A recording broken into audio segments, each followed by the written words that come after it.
Over the last 43 years, I have given more than 700 presentations of an illustrated lecture called Flying Saucers Are Real. It lasts about 90 minutes. I cover 5 large-scale scientific studies that 98% of the people have never heard of.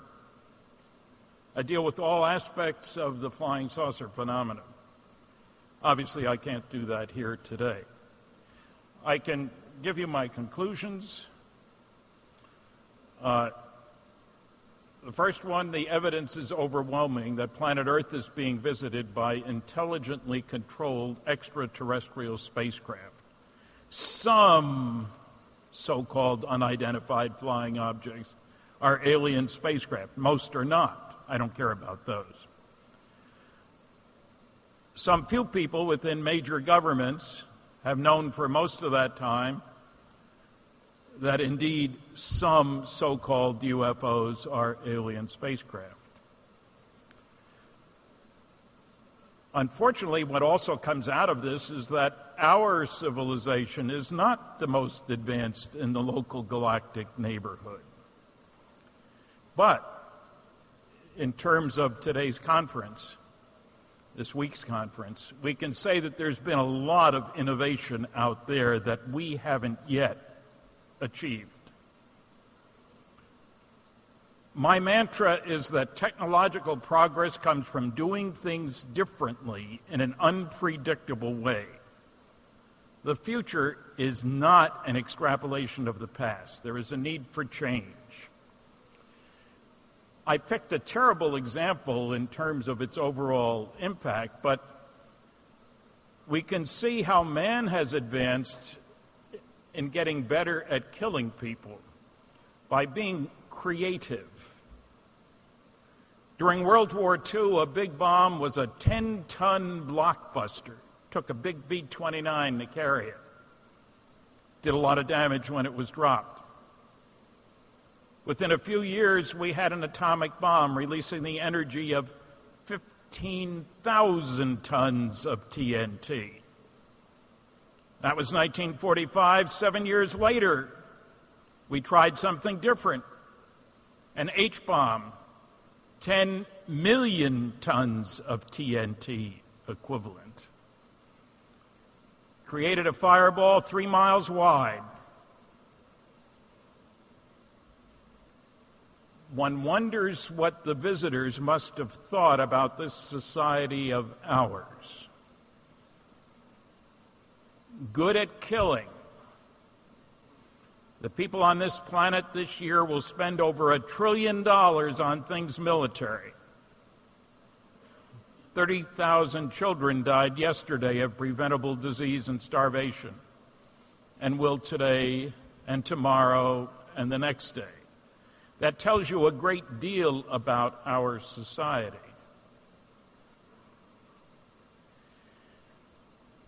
You don't have to look far to see how progress comes from doing things differently. The Apollo command module hits the atmosphere at 25,000 miles an hour.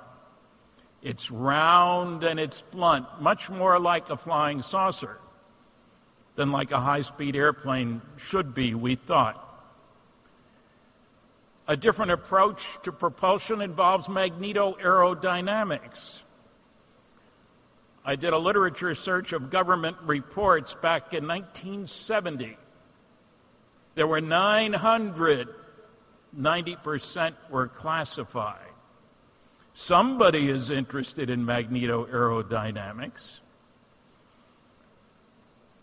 I worked on nuclear rocket engines. You'll see a picture of one in a moment.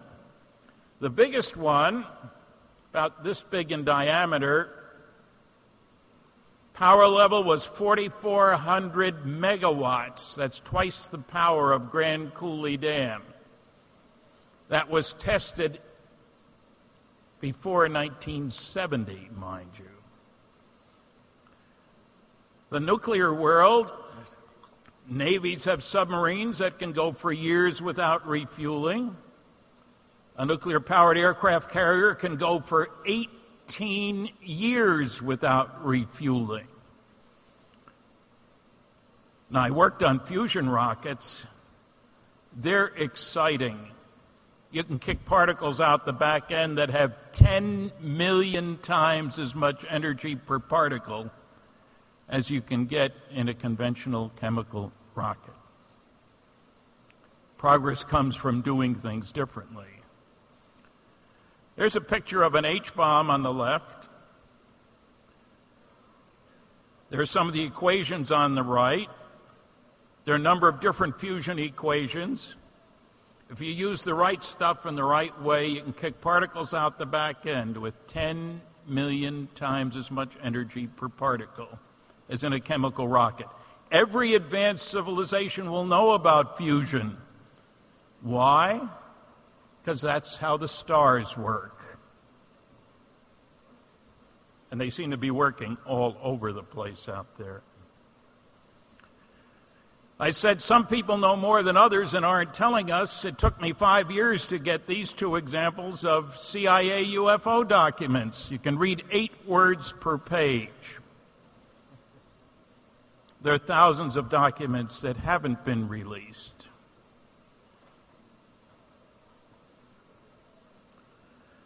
In the upper left, the nuclear-powered carrier, 18 years without refueling. On the right, 2 nuclear-powered submarines. Man is already harnessing the nucleus. Somebody a little more advanced than we are, say 100,000 years, is going to go way beyond that.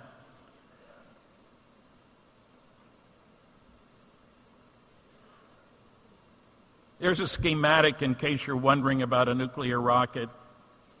Cold hydrogen goes in and gets heated in the reactor and goes out hot. And the one on the right is one of these. That's one of the Phoebus systems. It was safely tested out not far from Area 51 in the Nevada desert. These are real, not imaginary.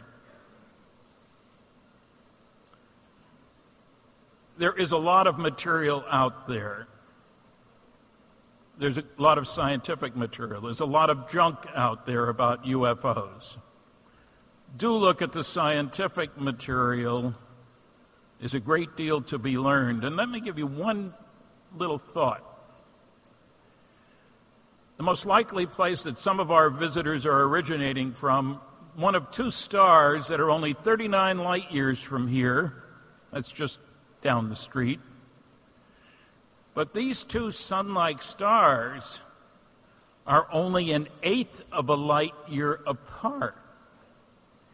They're 30 times closer to each other than the sun is to the next star over. They're 1 billion years older than the sun. They have had plenty of time and plenty of incentive to develop means for travel between the stars. And even if they're only 500 years ahead of us, think what wondrous technology they will have. Why don't they talk to us? I don't talk to the squirrels in my backyard. Thank you very much for listening.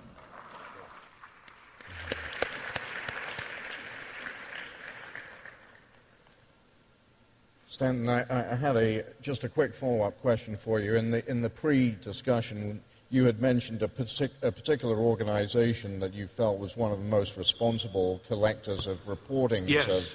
What is that organization? There is an organization called the Mutual UFO Network. It's headquartered in Colorado in the United States. It's been around for 41 years, has an annual symposium with papers by scientists.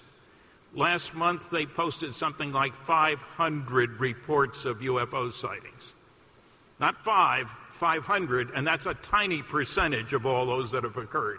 Okay, thank you.